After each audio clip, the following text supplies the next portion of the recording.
Késio com oportunidade. Enquanto isso, temos caras novas aqui entre nós, né? Alguns estão acompanhando o nosso irmão. Nós estamos felizes com a presença de você, tá? Vocês se sintam à vontade, está na casa do Pai, casa onde vocês são bem recebidos e livres para glorificar o nome do Senhor. São todos músicos. Um toca violão, o outro toca baixo. Só você cantar, né? Eu canto. Todo mundo vai embora sem cantar. Irmãos, saúde os irmãos com a paz do Senhor, né? Amém. Na quinta-feira passada, nós tivemos a presença de um irmão e ele falou uma coisa que ficou gravado na minha memória, né? E eu gostaria de vaticinar novamente. Eu não sei se os irmãos que vieram lembram, mas ele disse que hoje ele abandonou a pregação que traz emoção para ensinar, para trazer entendimento, né? Então ele não prega mais esse emocionalismo, né? Eu, 27 anos de cristão, que eu muito vejo nas igrejas, são pessoas confundindo emocionalismo com presença do Espírito Santo. E o ser humano, como ele é tricótomo, ele é composto por corpo, mente, corpo, espírito e alma. A nossa alma, ela é emotiva. Eu posso ouvir Beethoven e me emocionar, mas isso não é evangelho. Evangelho não é emocionalismo, o evangelho não pode tocar na tua alma, o evangelho tem que tocar no teu racional. O apóstolo Paulo diz em Romanos capítulo 1 que ele prestava um culto racional para Deus. João capítulo 4, Jesus disse que os verdadeiros adoradores adoram em espírito. Entendimento. Eu não posso adorar a Deus em um local com data e horário marcado. Não. A minha adoração é 24 horas. Glória a Deus. E falando na história de Cristo, a história dele já começa com Herodes já mandando matar todas as criancinhas abaixo de 2 anos de idade, para talvez na tentativa de matasse Cristo. Mateus, ele já joga Jesus já com 29 anos, e a história, quando você lê os evangelhos, você vê os fariseus tentando pôr Jesus à prova, para tentar pegar ele numa resposta mal falada e matar ele. Herodes tinha a mão que era molhada por Anás e Caifás, e o Messias, que os judeus esperavam, ia liderar o povo. Com isso, eles iam perder o domínio sobre o povo. Então, em determinados momentos, eles enviavam alguns líderes para tentar pegar Jesus. E as perguntas que eles faziam para Jesus eram perguntas bifurcativas. Se ele respondesse sim, era morte. E se ele respondesse não, morte também. Certo momento, os discípulos de Jesus estavam com fome, né, em pleno sábado.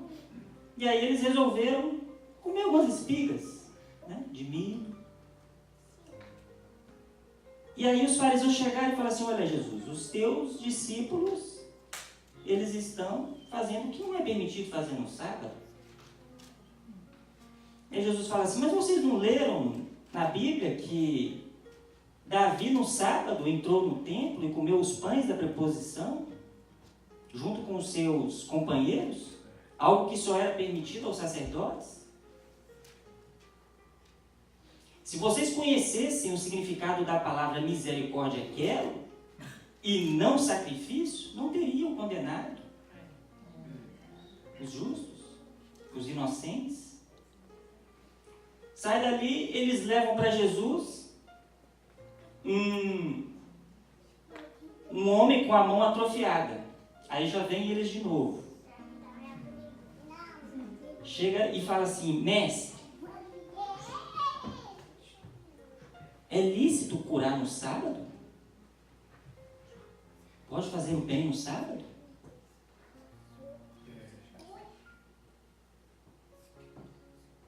Jesus responde para eles: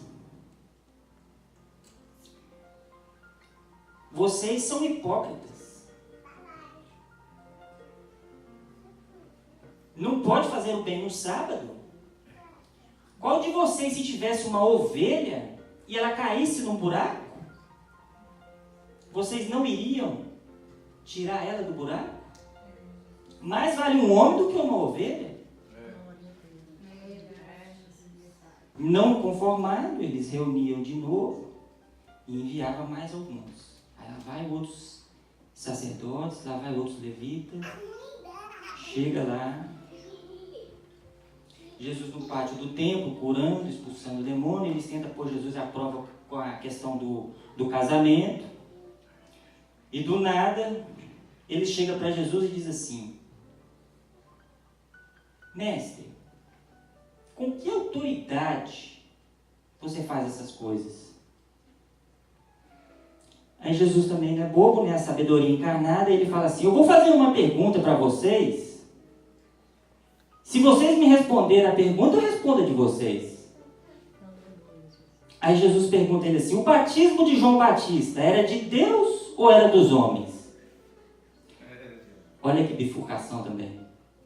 Se eles respondessem que o batismo de João Batista era de Deus, então eles iam ter que aceitar Jesus.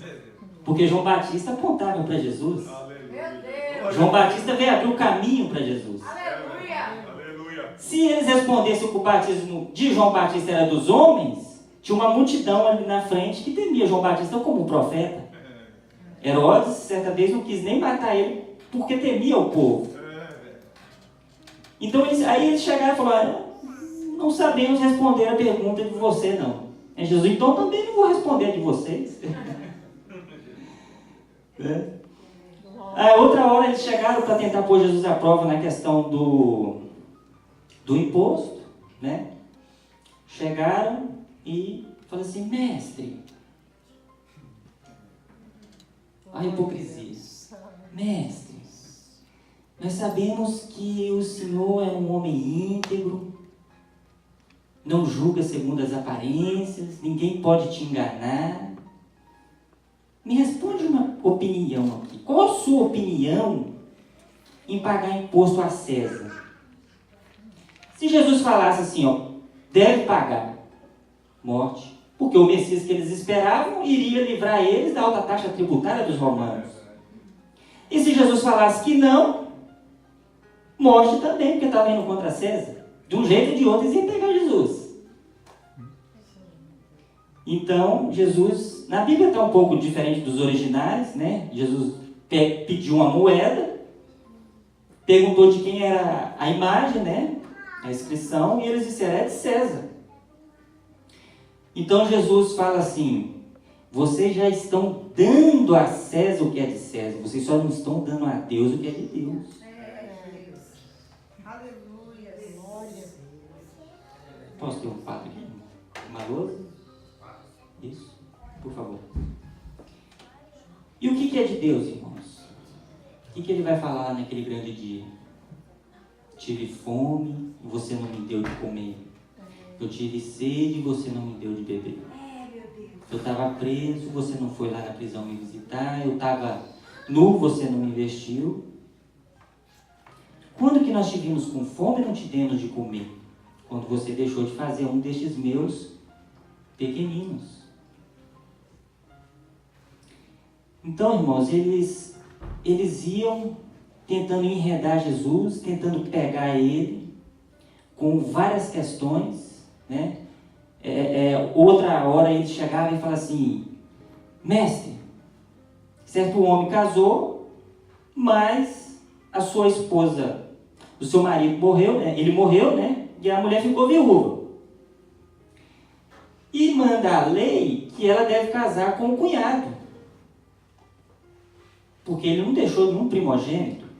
E ela casou com um cunhado, ele também morreu. Casou com outro cunhado, ele também morreu. Casou com outro e morreu. Casou com 5 irmãos, os 5 morreu e ela não. A mulher nunca morre. 5 homens na família morreu e a mulher nada. Brincadeira. Graças a Deus. E aí eles falam assim: lá no reino ela vai ser de quem? Sempre preocupado com coisas materiais, né? Então Jesus fala assim: olha, lá no reino ela não vai ser de ninguém. Vocês nunca entenderam o reino. Lá no reino não vai ter essa questão de gênero, né? Masculino, feminino.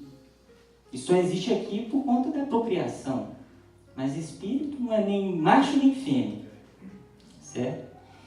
Então, gente, eles tentando pegar Jesus de várias formas e não conseguia, aí foi esgotando. Mas eles ainda tinham uma carta na manga.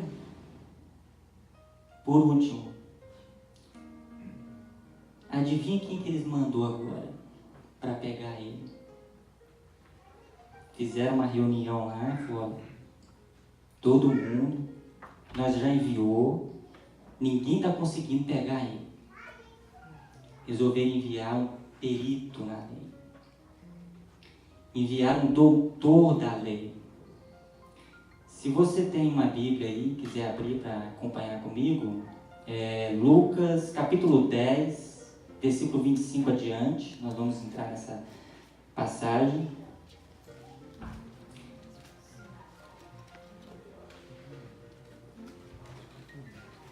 Depois nós vamos fazer o uso de um contexto paralelo, que vai estar em Mateus capítulo 22. Mas por enquanto vamos ficar só com Lucas. Eu vou precisar do quadro aqui para tornar a aula um pouco mais didática para vocês.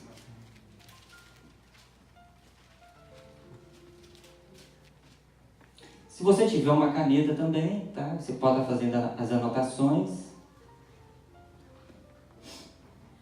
Então, gente, eles enviaram um doutor da lei. Quando esse doutor da lei chega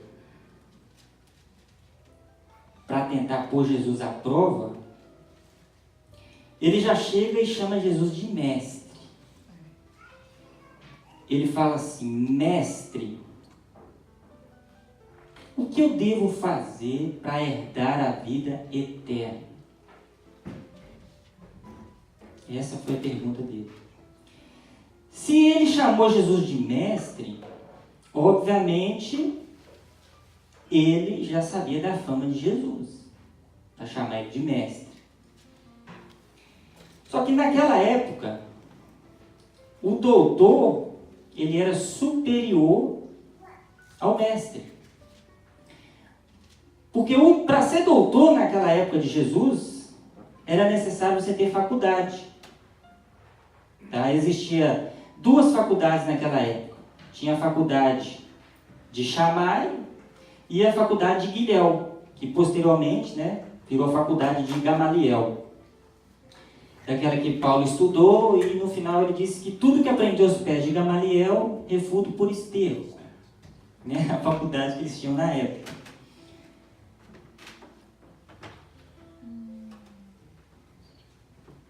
Obrigado, irmãos.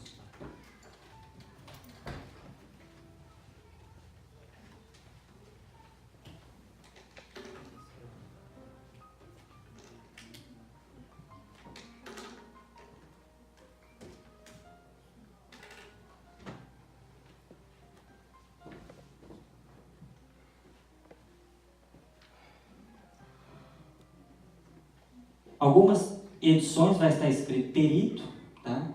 Perito ou doutor é a mesma coisa. Se os irmãos quiserem sentar ali, tá?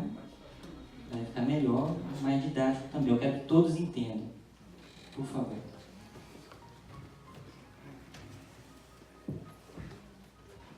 Então o doutor chega e chama Jesus de mestre. Eu já expliquei que para ser doutor tinha que ter faculdade, né? Existia 2 faculdades antes mesmo de Jesus, que era de Shammai e de Guilel. Então o doutor chega e fala assim: mestre, O que eu preciso fazer para ser salvo? Para herdar a vida eterna? Aí Jesus chega e fala assim para ele assim: o que está escrito na lei? Como você interpreta? Jesus está falando para ele assim: você não é doutor da lei? Interprete você mesmo. Aí o doutor cita. Aí ele vai citar a lei agora. Ele fala: amarás o Senhor teu Deus de todo o teu coração. Pode me ajudar, gente. Coração, de todas as tuas, de toda a tua alma, né? Essa está aí? Coração, alma, força e entendimento.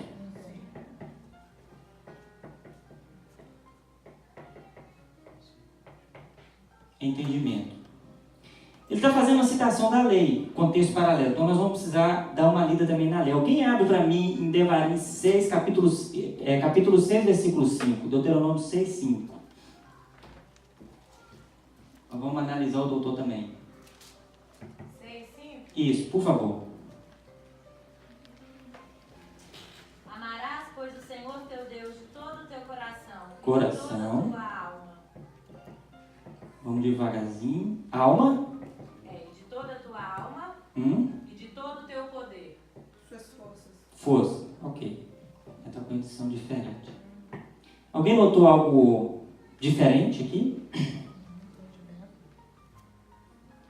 Faltou entendimento na lei, né? O que o doutor da lei fez? Ele fez um acréscimo. Ele acrescentou. Parece que ele estava até já vaticinando a dispensação da graça que nós vivemos, né? Que hoje o amor tem que ser o culto racional, né? Entendimento. Só que Jesus, ele não repudiou pelo acréscimo. Pelo contrário, ele disse assim: dissestes bem, faze isto e viverás. Agora, o que esse doutor da lei, o que a analogia propõe? Ele estava querendo dizer. Ele quis dizer o seguinte: senhor mestre, eu cumpro isso, isso e isso. E se o senhor quiser acrescentar mais alguma coisa, eu cumpro também. Igual Madim, né? Doutor. Então Jesus chega e fala para ele: ok. Aí o doutor da lei fala assim, né? Que ele ainda citou: amarás o teu próximo como a ti mesmo, né? O que é amar o meu próximo como a mim mesmo? Alguém sabe? É fazer pelo seu próximo aquilo que você faz para você. Isso. Se colocar no lugar do próximo. Simples. Esse doutor, não contente, ele chega e fala assim: mestre, quem é o meu próximo? Ou quem está na minha horizontal, ele poderia ter dito, né? Quem está na minha horizontal? Aí Jesus vai e conta para ele o seguinte: olha, descia um homem de Jerusalém para Jericó. Jericó era o lugar onde os sacerdotes e os levitas descansavam. O sumo sacerdote descansava no templo, mas o sacerdote era em Jericó. E a cidade de Jerusalém, além de ser uma cidade religiosa, né, era uma cidade também comercial. E se ela é uma cidade comercial, onde tem comércio, tem dinheiro. E onde tem dinheiro, tem ladrão. Jesus tinha até um do lado dele, né? E o que aconteceu? Esse homem, no meio do caminho, ele encontra com ladrões, salteadores. Jesus diz que esses ladrões arrancaram as vestes dele, roubaram tudo que ele tinha e ainda deu de presente uma coça nele. Bateu nele e a Bíblia diz que ele ficou quase morto, provavelmente desmaiado ou em coma. E Jesus disse que pelo mesmo caminho descia um sacerdote, um líder do templo, um líder religioso, alguém que conhecia a Bíblia, alguém que conhecia a lei, alguém que tinha a responsabilidade de zelar, de gerir, de cuidar do povo. E o líder religioso, quando viu ele, passou de largo. É como se você estiver na rua, num canto, e você encontra alguém ali precisando de ajuda, você vai e entra do outro lado, sai correndo. No mesmo caminho, Jesus disse que descia também um levita. O levita geralmente era um aspirante, chamado obreiros.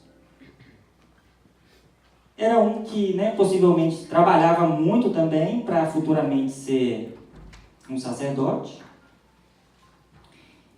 Conhecia a Bíblia também, a lei, a Bíblia que eles tinham na época, o Antigo Testamento.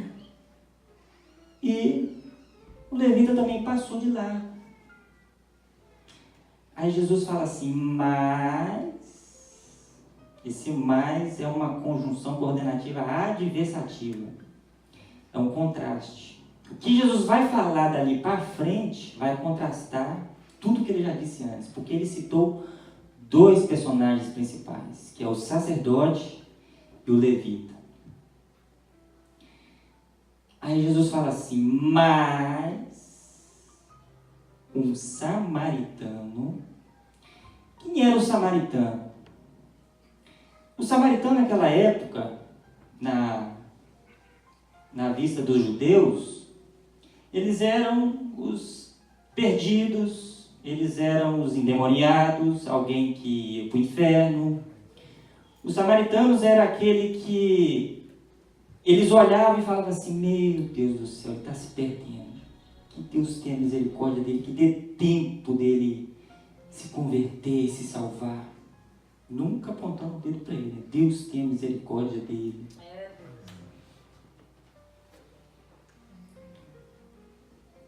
Samaritano, gente, só para vocês entenderem um pouco aqui o fundo histórico.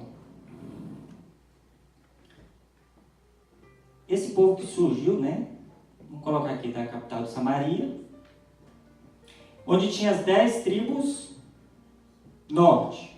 E nós tínhamos também as 2 tribos sul, que era Judá e Benjamim. As 10 tribos norte foram para o cativeiro assírio. E as 2 tribos sul foram para o cativeiro babilônico.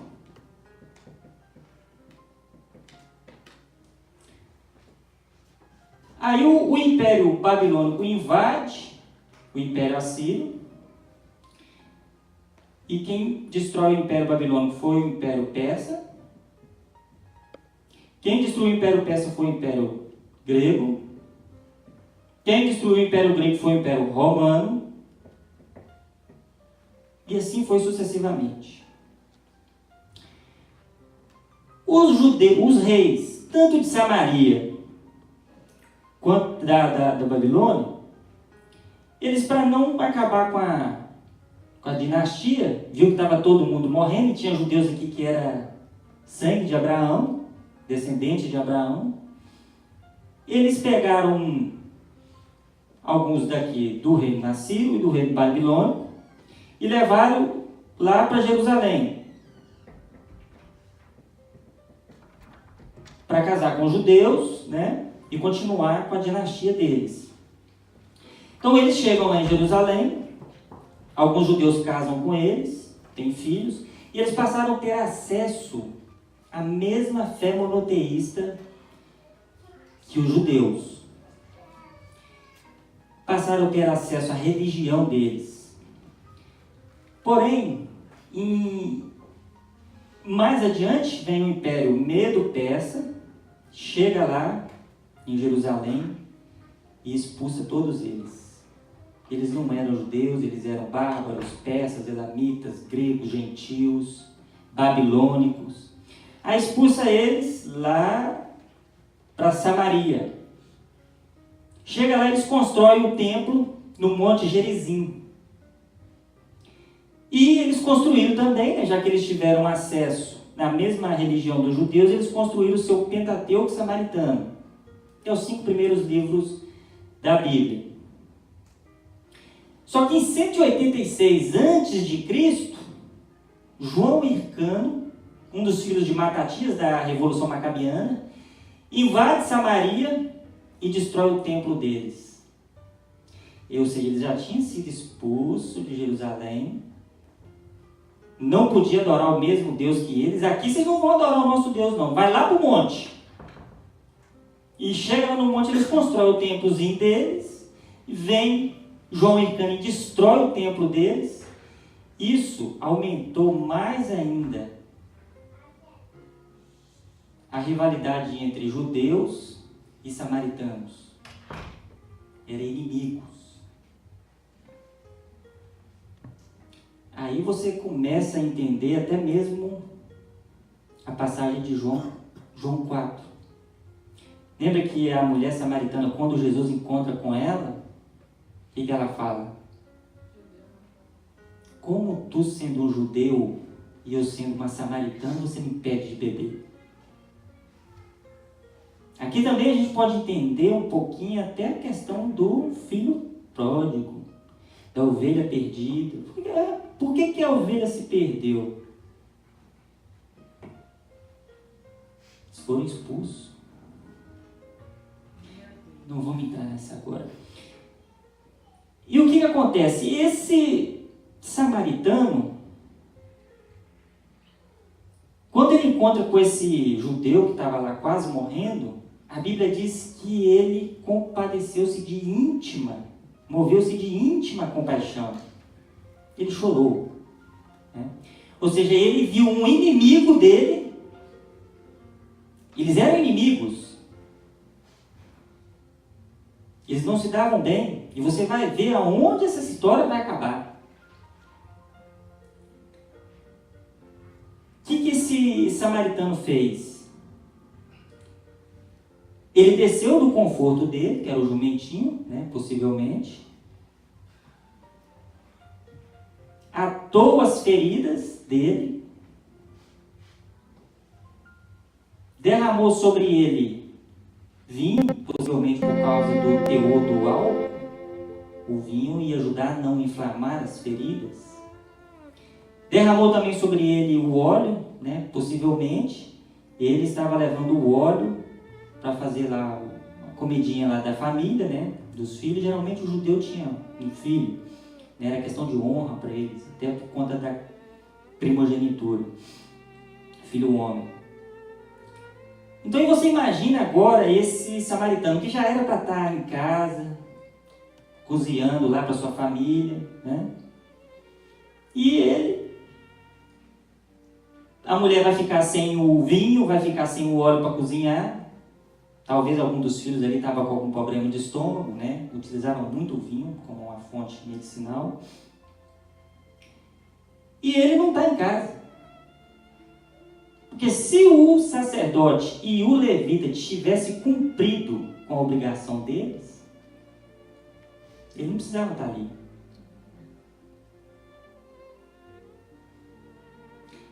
E mais engraçado ainda, eu meditei muito para poder tentar chegar nesse raciocínio, é que o samaritano, depois que ele cuidou do homem que estava caído, atou as feridas, a Bíblia diz que ele, olha para você ver, ele já tinha cuidado do homem, cuidou. Geralmente hoje alguém cuidou, bate lá no ombro, ó, vai embora. Ele não, ele pegou, colocou esse homem no seu jumentinho, provavelmente ele veio puxando o jumentinho, né? E quando chegou na estalagem, no hospital, a Bíblia diz que ele cuidou dele de novo. 2 cuidou. Agora, como que ele cuidou dele? Sendo que ele já tinha cuidado.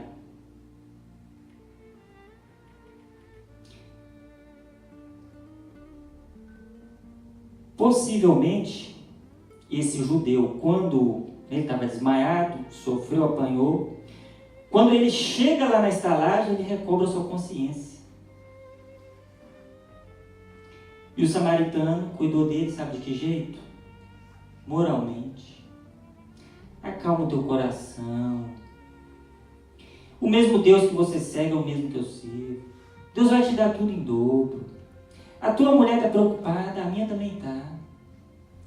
O psicológico é uma forma que Jesus está dando para nós. É a segunda forma de ajudar. E mais ainda, quando amanheceu, o samaritano tirou 2 moedas, deu para os hospedeiros e falou: cuida dele. Terceira vez. E ainda falou para ele assim: olha, se vocês gastar qualquer coisa a mais, quando eu voltar eu pago tudo. Eu pago o resto. Agora, imagine esse judeu chegando, esse samaritano chegando em casa, a esposa dele, né? Vamos entrar aqui na analogia para a gente entender. Se for aquela mulher bem exaltada, né? E ele chega em casa e a mulher dele fala: onde é que você estava?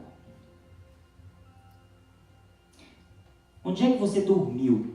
Ele passou a noite cuidando do inimigo. Não, mulher, eu estava fazendo a compra. Cadê o azeite? Cadê o vinho? Você deixou lá para outra? Se for uma esposa mais compreensiva, né? Ela ainda vai chamar o filho e falar: vem cá, meu filho, olha aqui o que o papai fez. Passou perto do inimigo. Sim, passei. Eu vi ele, eu chorei, eu fiquei triste. Eu desci do meu jumento, eu atei as feridas dele, eu derramei vinho, eu derramei azeite, eu cuidei dele. E o filho dele fala assim: pai, mas ele é um inimigo. Não fique preocupado com a questão da pessoa. Lembra-te do teu Criador. E aí, meu filho, quando você crescer, quando você encontrar alguém no teu caminho, não passa de lágrima. Quando você crescer, você escreve um livro.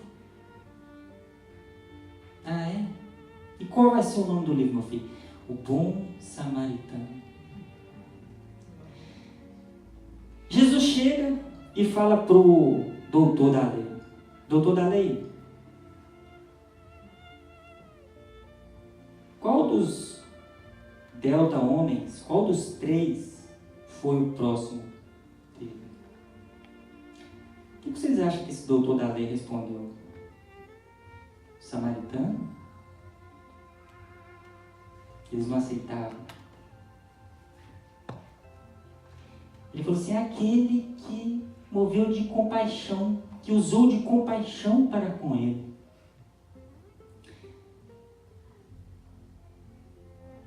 Ali ainda nas redondezas, né? Possivelmente o doutor da lei também, que não conseguiu pôr Jesus à prova, foi embora, -1. Nas redondezas ali tinha um grupinho de fariseus, alguns líderes ali reunidos, e eles estavam lá cochichando. Jesus ouviu, chegou pertinho deles e falou assim: vocês estão falando do Messias? Eles disseram: sim, estamos falando do Messias. Lucas não trouxe esse detalhe, tá? Mas Mateus trouxe. Mateus 22, 41 ao 46. Nós vamos fazer uso desse contexto paralelo, só para encerrar. E aí Jesus falou assim: eu posso fazer uma pergunta para vocês? Eles falaram: pode. Pai do Senhor, como é que você está? Pode perguntar. Aí Jesus fala assim para eles assim: de quem o Messias é filho? Aí eles responderam: é filho de Davi. Isso aí todo mundo sabia, né? Aí Jesus fala assim para eles assim: mas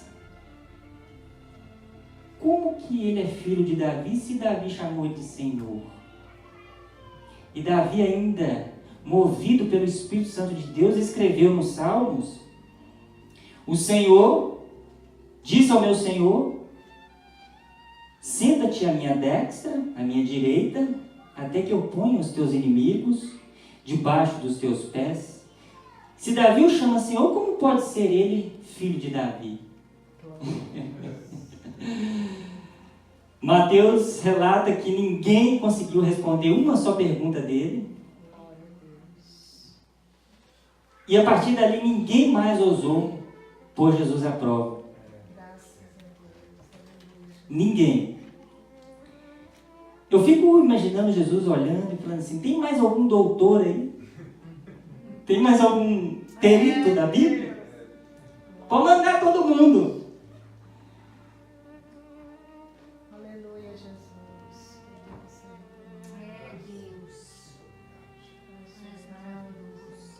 Irmãos, eu tive numa igreja há uns tempos atrás e é muito triste. Eu presenciei um frater, um irmão, operou de ponto safena. E como Paulo diz, né, quando a gente recolher donativos, primeiro os santos, domésticos na fé. E você também, né, se você estiver precisando de uma ajuda, as pessoas têm que saber que você está precisando. Então este senhor, 3 meses sem trabalhar, operou, não tinha dinheiro para pagar teu aluguel, não tinha dinheiro para pagar a comida, talvez uma prestação de um carro, a gente não sabe. Mas ele estava em uma condição debilitada. A primeira coisa que ele fez foi procurar um pastor. E ele chegou lá e falou: pastor, eu preciso de ajuda, minha situação está assim, assim, assada. Eu, com o conhecimento de Cristo que eu tenho, na mesma hora eu tinha parado o culto. Parava o culto, parava as liturgias, parava tudo para ajudar ele. O pastor fez o seguinte: um homem que lidera 80, 90 pessoas. Ele falou assim: irmãos, vamos fazer uma oração para Deus levantar alguém para ajudar ele.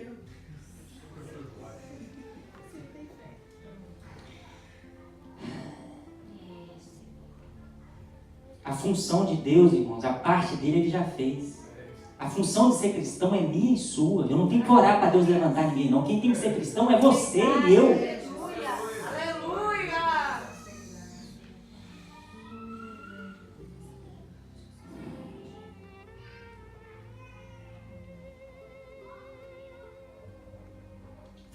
Muita gente no caminho lá, preocupado com liturgia,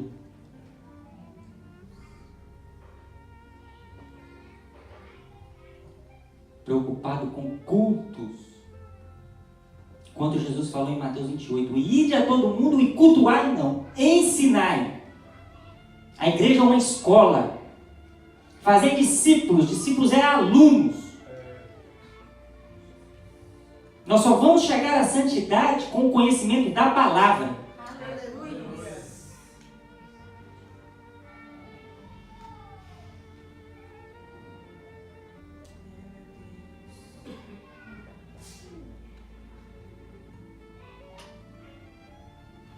Um samaritano, irmãos, adorava 7 deuses a mais,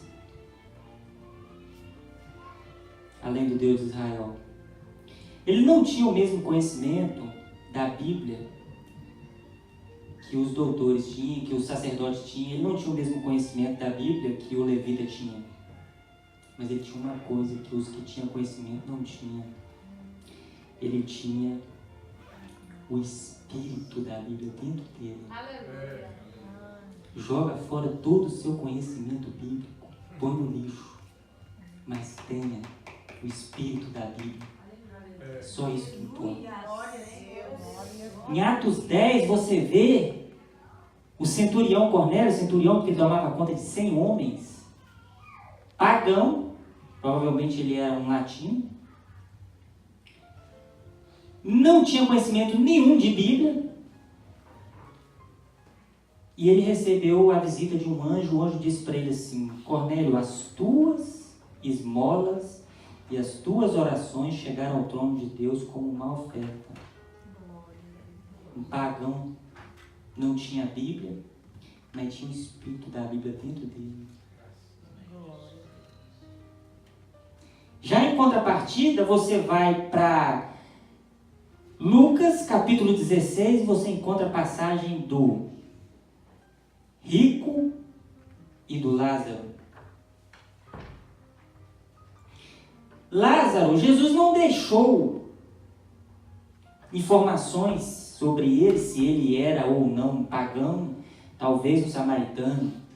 Isso não importa. O mais importante detalhe Jesus deixou a respeito do rico. Ele era um Bíblia. Ele era um religioso. Porque quando ele estava lá no inferno, ele falou assim: Pai Abraão!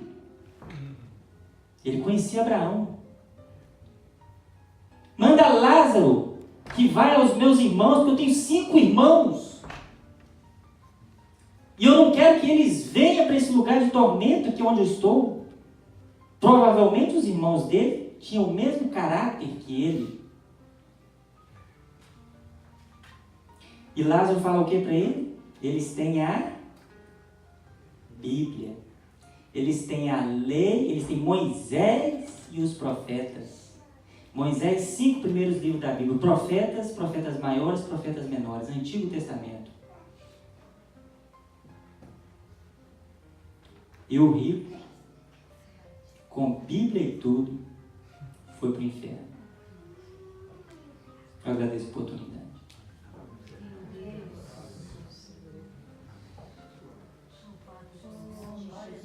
Aleluia. Glória a Deus. Glória a Deus. O tempo é curto, né, irmãos? Se o medo ou a tradição te impedem de amar, se o medo ou a religião te impedem de amar, se divididos estão os familiares, alguma coisa está errada, muito errada. A tradição não pode ser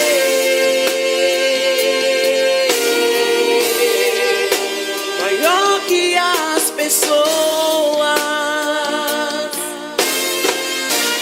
Se a religião não prega amor,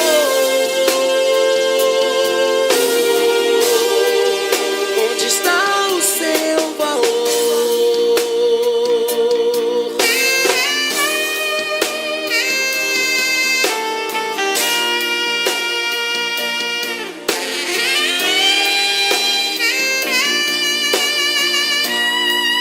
Se o medo ou a tradição te impedem de amar, se o medo ou a religião te impedem de amar, se divididos estão os familiares, alguma coisa está errada, muito errada. A tradição não pode ser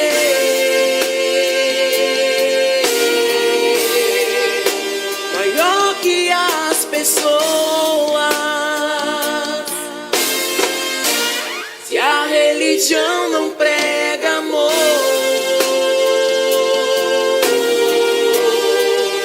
onde está o seu valor? A tradição não pode ser